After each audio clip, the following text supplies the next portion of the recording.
think it's at least a half a dozen sites. So thanks for joining me, everyone. Let me just hook up my beloved Yeti here. I almost forgot. Um, these are my prized possessions. There we go. Yeti is done. Let me just make sure my volume is good. Let's see, Yeti 5-ish. Yep, there we go. Yeti is good and headphones are good. Thanks for joining me, everyone. Thank you for joining me on YouTube and on all of the affiliate stations. I am doing this program Monday through Friday, 12 noon to 1 p.m. Eastern Standard Time. Let me just give out the phone number in advance here. Let's see. I kind of detached that. There we go. 617-396-4958. If you'd like to join the conversation, 617-396-4958. This is a live program, Monday through Friday, 12 noon to 1 p.m. Thank you. Good morning to you as well. Thank you very much on TikTok. And I discuss issues of the day, of the week, of the month, of the year. Let me just mention the affiliates that carry the show, because it's quite a list. Twitch, DLive, Twitter, Facebook, LinkedIn, YouTube, VK, Picardo, Daily Motion, and Trovo. So I'm really developing a cool thing here, and I'm hoping to build an online community where we can talk to each other, we can converse, we can be heard. Let's not forget that several of my venues, particularly YouTube and possibly Facebook and Twitter, well, they are big tech censorship. They're controlled by the big tech censors, so we have to be careful. And I'm going to just comment a little bit about that. But before I do, let me bring up what I'm thinking about today, the main issue. And that is Dr. Anthony Fauci, in advance of FDA approval of the 3 American vaccines, is calling for mandatory vaccines, that all people in the United States over the age of 5 would have to, by law, get the jab. Now, first of all, while I do not condone or condemn the vaccine, I'm not anti-vax. I actually had the vax, as did my family. I made a decision as an adult. I made a calculation. I did the math, if you will. And I decided that at my age, I would be better off facing the dangers and the possible bad side effects of a vaccine over the dangers of catching the disease, the virus, the biological weapon, if you will. And so I chose to do it because I want to get back out. I do, one of the things I do is Uber. I love Uber, and I want to start doing it again. I want to get out of the house and go around. And also because I had a lot of pressure from my family, who are very pro-vaccine, and they would, they let me know in no uncertain terms that I was to get it. And so I made a calculated decision. That is me. That's personal. I'm not here to advocate it one way or the other. I think it's a personal choice. But this issue right now is not an issue of personal choice. The vaccine itself, again, that's a personal choice. This is an issue of government coercion of a medical procedure. Now, I thought not only were there HIPAA laws that forbid that, you can't force a person to have a medical procedure against their will. You cannot mandate a medical procedure. But it's also my understanding that it is a violation of the Nuremberg laws, which were put in place after Nazi doctors were experimenting on people in concentration camps with most brutal and horrifying experiments they did on twins and stuff like that. And I think the result was both a political and, frankly, a scientific consensus that you can't force someone to do something medically against their will. Thank you very much. You have to, it has to be done with permission. So it's immoral to force someone to have a needle stuck in their arm. That's not right. Now, what adds to the problem is the fact that, if you note, the drug companies involved, the three vaccine companies, they have immunity from lawsuits. They're protected. So if something happens to you and you have a bad effect, or if you die, you can't sue them. That's troubling. And on top of all that, the CDC has a website, this VAERS website, which does list bad things happening from the vaccines, including, I think, upwards of 5,000 deaths around the country. Now, that's a tiny number, but it also lists side effects, which can be anything from maybe a headache to more serious things like some paralysis and things like that, in the tens, if not hundreds of thousands. So, it is risky.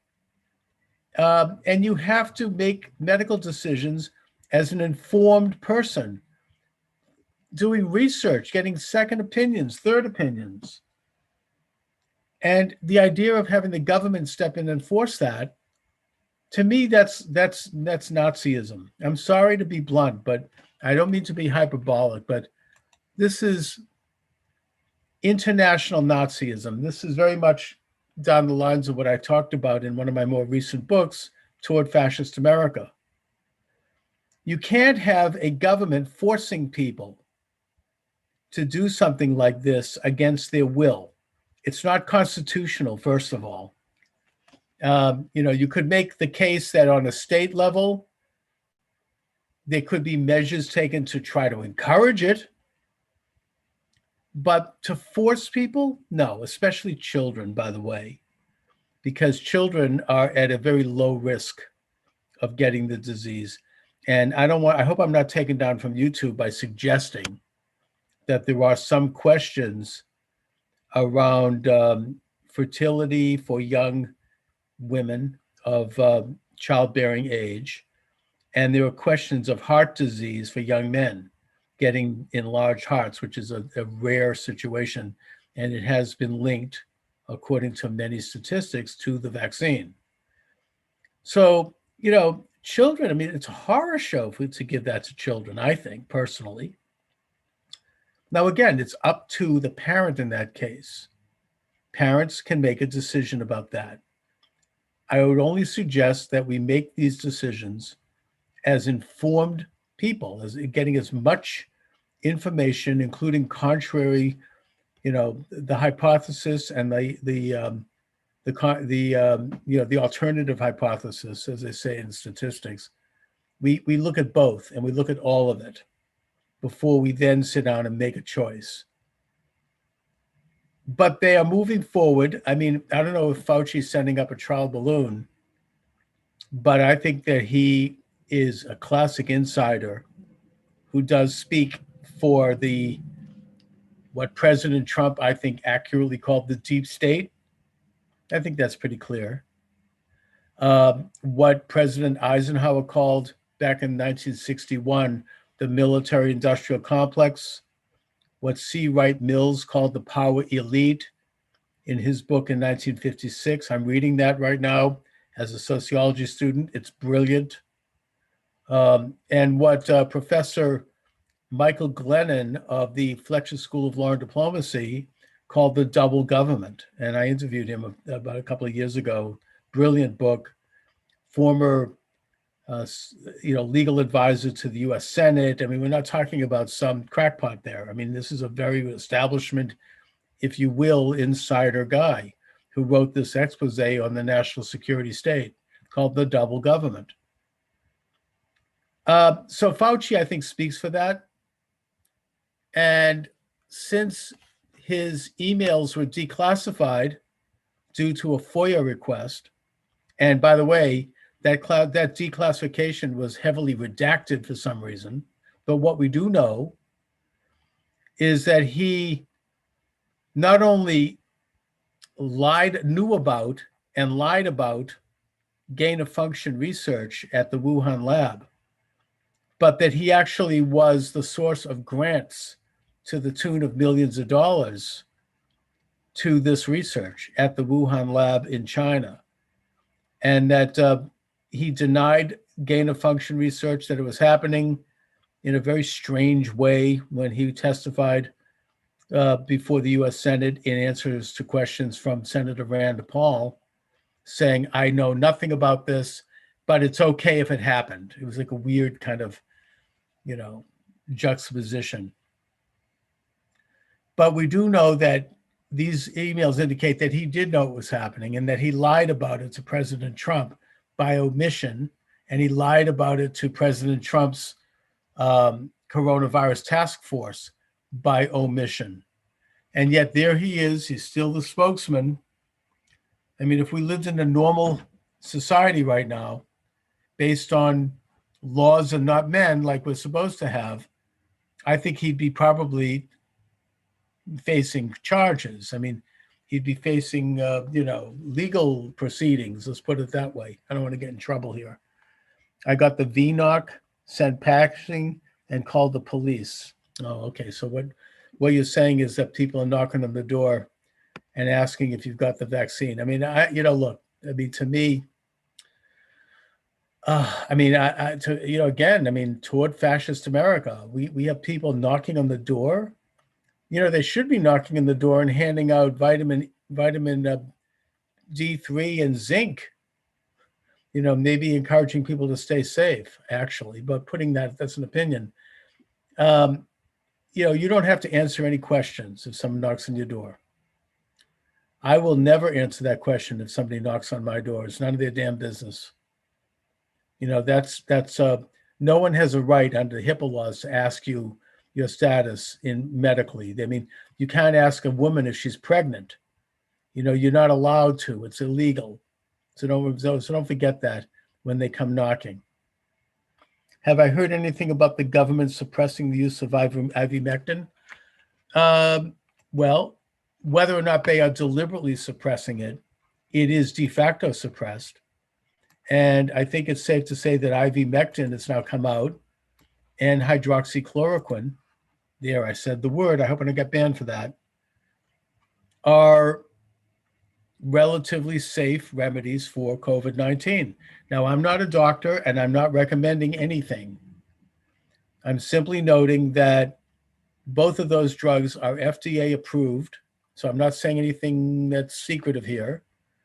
They both have been used by millions of people for various things for many, many decades.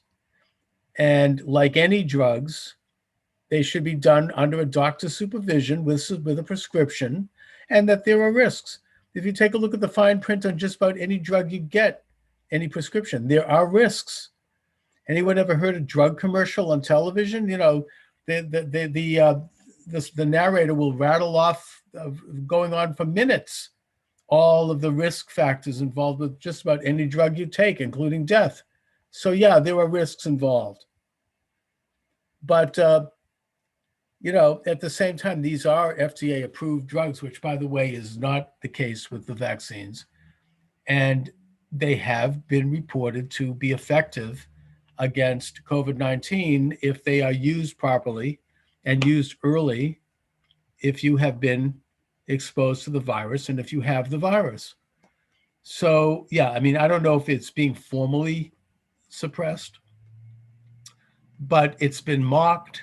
It's been discounted. It's been, if you will, shadow banned.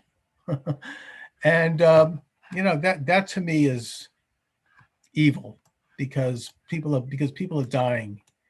And if they're just doing it for money, because they want to have everybody take this one thing, which is the vaccine, then that's criminal, in my opinion. I'm not saying it's an outright crime, but it's certainly not moral. There are more risks with the vaccine than there are with hydroxy. Yeah, I think that's true. I mean, look, that's why I got the vaccine, because I felt that there were more risks with the disease than there was with taking the vaccine. That's a personal choice on my part. All right, let me give out the phone number. This is a live program. You are welcome to call in. 617-396-4958. That number again is 617-396-4958. And I'm talking about this trial balloon on the part of Dr. Anthony Fauci to mandate the vaccine. Rudolph Giuliani, America's mayor, right? Former mayor of New York, former district attorney, presidential candidate. He was President Trump's lawyer during the election. He's under real attack. He's had his legal license suspended in both New York and Washington. He's had his home raided by FBI agents who took everything except the one thing that actually was incriminating, which was Hunter Biden's laptop. And, you know, originally I thought this must be because he was a Trump supporter, and that's part of it, I think. And because he was one of the point people questioning the election. I don't want to talk about that too much because this is YouTube, and that's a forbidden topic. But it's a controversy that he threw a lot of light on and really openly advocated for, especially in this conference that took place in Gettysburg, Pennsylvania, where you had all these people come forward with affidavits and testimony about the election. I'm not commenting on what they said. You can look it up for yourself. So I assume that this attack on him by what President Trump calls the deep state was motivated by the anti-Trump movement. You know, to take away a man's law license because he, you know, if you look at the language of the complaint, it's because he said this and he said that. Whatever happened to freedom of speech? You know, I mean, would they take away the lawyer who's defending Al Capone because he lied when he said Al Capone was innocent? That's what lawyers do, putting aside the actual technicalities of the case. I remember interviewing F. Lee Bailey, the late F. Lee Bailey, on my program, and he went through a long exposition claiming that O.J. Simpson was innocent. I don't think most people think he was. But should he lose his law license for that? I mean, this should be chilling to anyone who holds a law license. It's political persecution, but the reason for it is not so much Trump. I think it has more to do with Joe Biden. I think it has to do with the fact that Rudy Giuliani was one of the people who originally exposed the cozy relationship between Joe Biden's son, Hunter Biden, and Burisma Oil, which is a corrupt oil company in Ukraine. I think it was Rudy Giuliani who helped dig up that footage of Joe Biden as sitting vice president speaking at a Council on Foreign Relations event where he bragged about getting the special prosecutor against Burisma Oil fired and threatened to withhold federal aid unless he did fire this special prosecutor, Chokin. The media said, oh, well, Chokin was corrupt. Well, fine, maybe he was. I mean, most people in Ukraine probably are corrupt. But, you know, that doesn't in any way answer the fact that he was investigating Burisma Oil and he was fired after Joe Biden demanded that he be fired and bragged about it in the speech. Said, oh, within 3 hours, he was fired. God damn it, he said. And also, Giuliani exposed other things about Hunter Biden, including the laptop, which was held by the FBI and which would have exonerated President Trump during the phony impeachment, because it was actually Biden who had, as vice president, coerced Ukraine into doing something he wanted them to do by threatening to withhold aid. And that's why Trump was impeached, which really turned out to not be true, because the aid was not withheld. It might have been delayed, but he did nothing illegal. It was within the law. And also that for whatever reason, Rudy Giuliani got his hands on the laptop, and it was viewed by the FBI. It was viewed by other people. It's under investigation. And that according to people are sworn to secrecy regarding its content, but there's been enough leaked to indicate that there very well may be some major criminal questions around Hunter Biden's activities around in other countries, using his position to shake down foreign leaders indirectly, and giving a kickback to what he called the big guy upstairs. One of the emails, he's complaining to his daughter about the fact that she says, you can go out and earn your money any way you want. I have to give 50% back to the big guy, that being Joe Biden, when I receive these millions and multi-millions of dollars from these corporations that are controlled by communist China and Ukraine and Kazakhstan and other countries. And Giuliani has espoused on the fact that the way this works is that when countries like China, they don't give money directly to the politician, nor do they give it to their spouse, because that's traceable. What they do is they give it to a relative. In Biden's case, that would be his younger brother, Jim, or his son, Hunter, or some other members.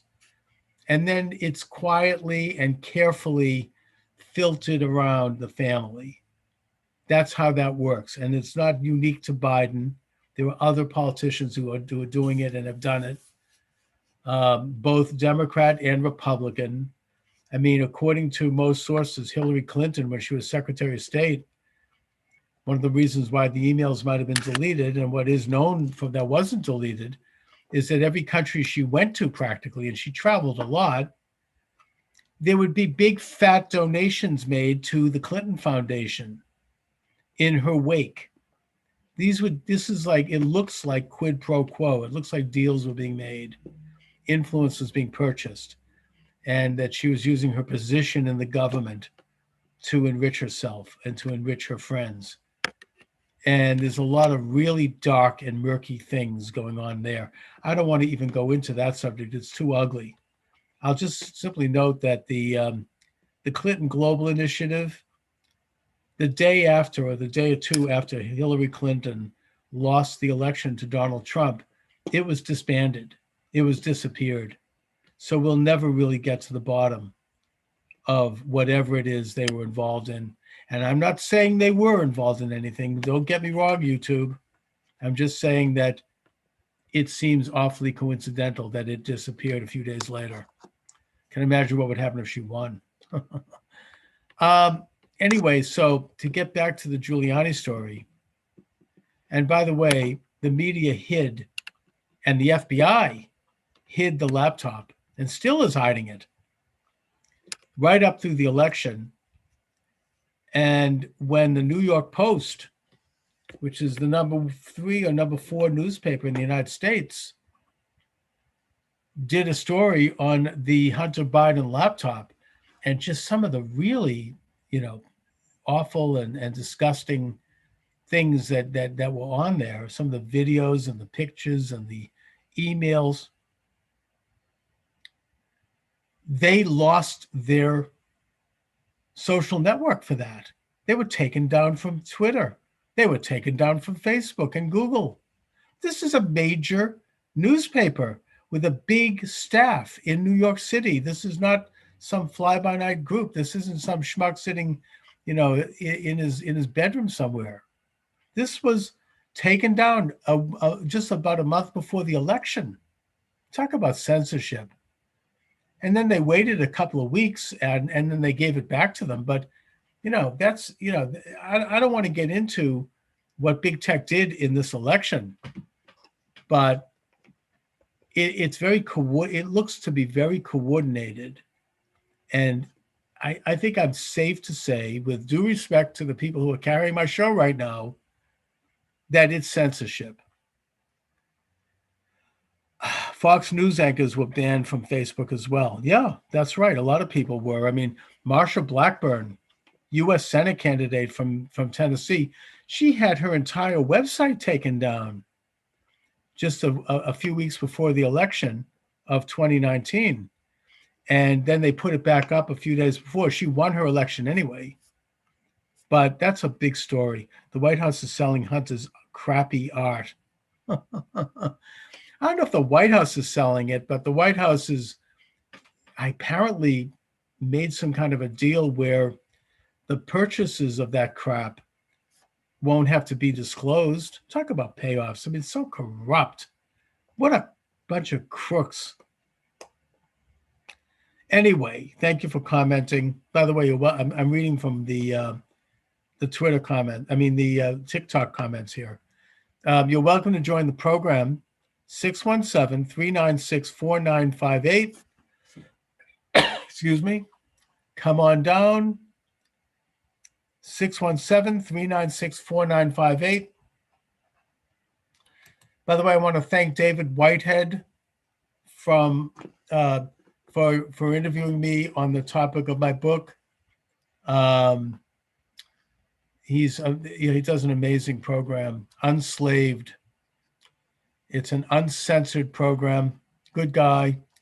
He interviewed me on the topic of my book, The Satanic Conspiracy. Let me just hold that up to the camera. Yeah, there it is. The book is available at Amazon Books, at least last I checked. You can check that out. It's doing pretty well. My books, I don't know if they're being shadow banned, but, my books have never really, the big book I had was The Nazi Connection of Islamic Terrorism, which was published by WorldNet Daily. But this book, compared to my other recent books, has done pretty well. And the interviews have been very interesting. So thank you, David Whitehead from Unslaved. Great guy, really prepared. He actually read it, which is unusual for talk show hosts. I don't usually, frankly, always read every book that I get where I interview the author. But he, not only did he read it, but he quoted from it and he asked me to comment. So it was just a fantastic conversation for me as an author. And I'm really grateful for that. Can I talk about my last post? Well, I am talking about my last post, which was the forced vaccinations of all Americans from age 5 and up. It's Nazi-like. It's this is international Nazism. I think it has everything to do with an agenda that is turning us into human resources. It has everything to do with that agenda as it has unfolded in the form of lockdowns, mask mandates. This last election, frankly, I don't want to get into that too explicitly again because we're on YouTube. But let's just say that things are being done out in the open, in broad daylight,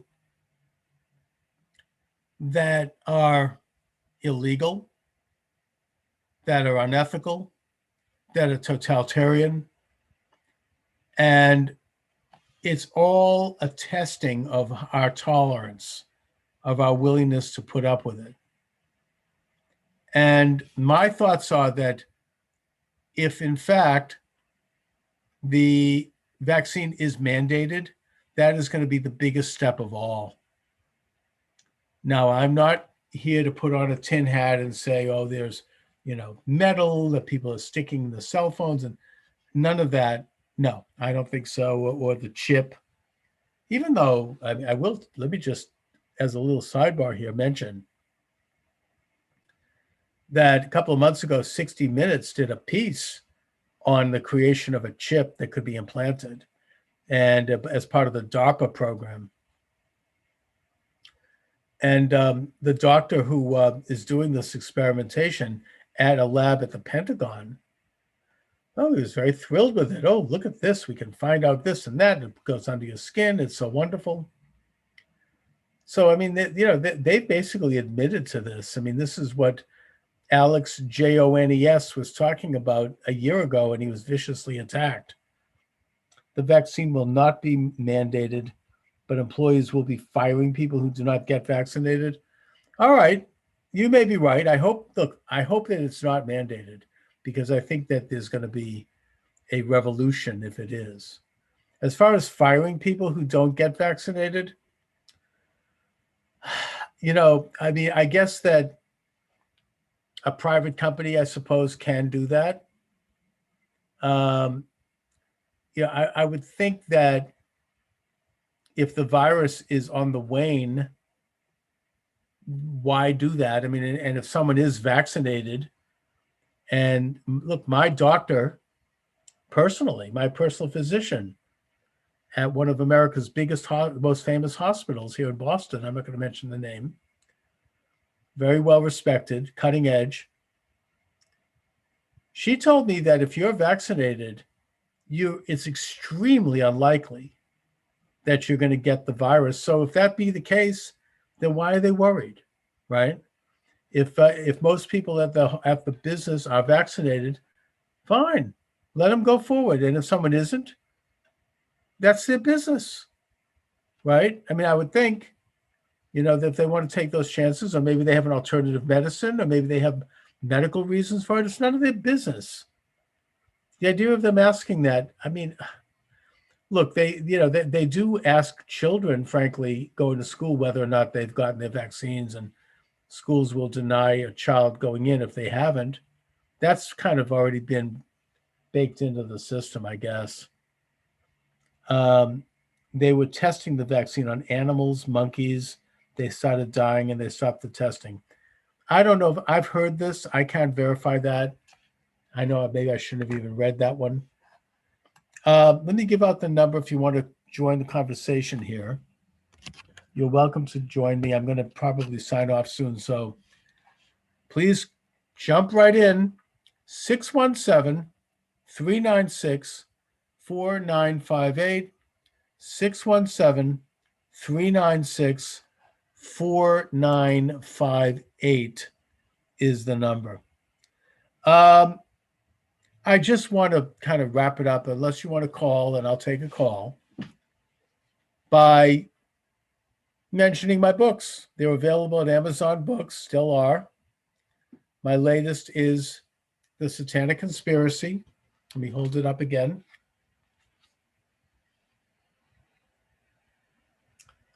You're welcome to this. I'm just holding it up for TikTok. That's available at, I'm proud of this one, actually. It's not expensive. I think you can get it for free on as an ebook, by the way. We have a call. Let's just see. Hello, thanks for joining me. You're on the air. Good morning, Charlie. Good morning. How are you? I'm good. I'm with you on TikTok Live. Yes, you are. Hi. What's happening? Okay. It's kind of buffering with the sound a little bit with delay. Maybe turn down your TikTok. I did. I'll do that. Oh, okay. So, I see you on TikTok a lot, and I really enjoy watching your show, and I've learned a lot over the last year and a half watching you. Let me just warn you a little bit here. Most of the things I talk about on TikTok, I can't talk about on YouTube because they'll pull my station down. So just a little bit of a caveat there. Okay. Well, I have something kind of off topic a little bit, but sure. I've been doing some kind of little bit of research on TikTok, and I've been going on people's TikTok lives, and I noticed that I've been asking them, just trying to like casually ask them without getting them defensive right away, if they love America. And I'm just trying to get like a temperature read on people, you know, just sifting through the lives. And it was sad because so many people said no. Oh, it's terrible. You know, Mark Dice, who does a great job, he's one of the few real giants on YouTube who's still allowed to do what he does.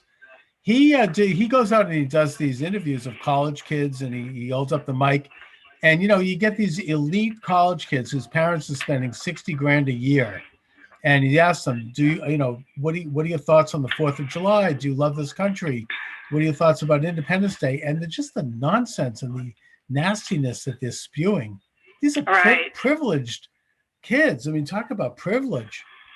It's really discouraging, but, you know, don't be discouraged. That's been around for a long time. Most Americans, that, you know, when you do that, they hold you up. You know, I'll give you an example. This athlete, this woman who turned her back on the American flag after, you know, she was like in the pre-Olympic trials. Look, she did it because she knew that she'd get all this attention. People who do that, they get glorified by the left-wing establishment, you know, Mockingbird media.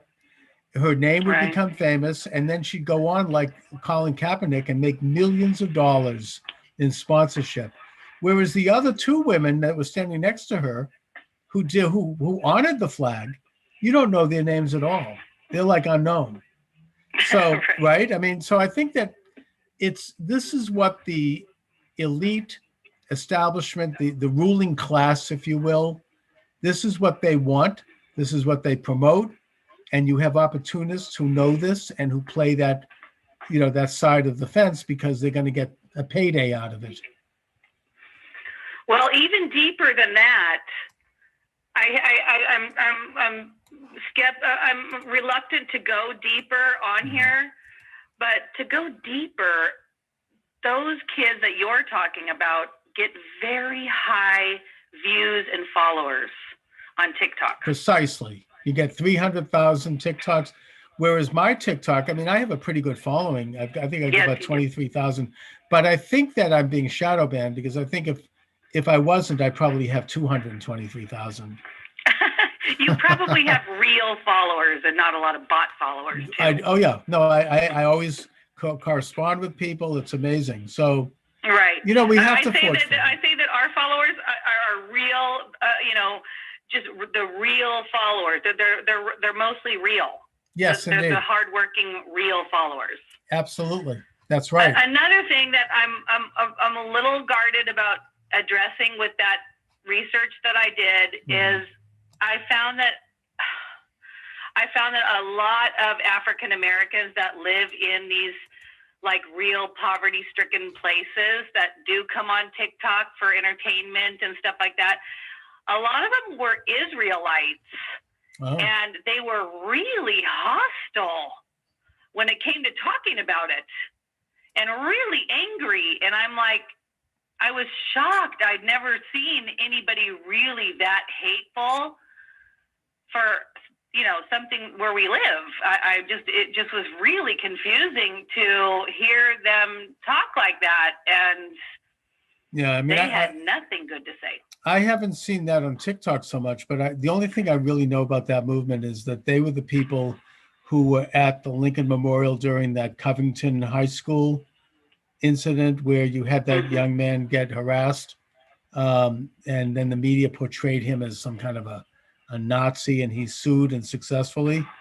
But you had these, these so-called Israelites who were viciously anti-Israel, anti-Jewish, anti-America, anti-white. You know, they were radical. And, it's certainly not a group that represents the 99.999% of Black people in this country, who I think are mostly patriots and who actually are natural Trump supporters, who I think voted for Trump in much bigger numbers, probably even bigger numbers than we know, if you get my drift. Yes. And I think that So we need to put them into a context. I mean, that's a really extreme, black supremacist ideology. I was thinking, because I was engaging with these people on TikTok, that maybe the algorithm started feeding me more of the ideology, the people with that ideology, because I was engaging with those people with conversation over a short period on their lives. Well, that's how the algorithm works. I mean, if you're going to respond to them, and the algorithm will pick up on that, and they'll see that you're interested in it, and they'll send you'll get more of it. So that's right. That's to be expected. That's fine. Just remember, they don't represent anything other than a very fringe group. And okay. So Thank anyhow, you so much. I appreciate you taking my call. My pleasure. Call again. Thank you. Thank you very much. Bye-bye. All right. Have a good day. You too. All right. Maybe we have time for one more call, two more calls. Let's see here. 617-396-4958. If you'd like to join the conversation, 617-396-4958. I'm getting this from TikTok. I have zero doubt millions upon millions of votes were, quote, manipulated. Again, let's be careful here. I'm on YouTube. This is a forbidden subject. I'm a programmer, and it's amazing what you can do with code.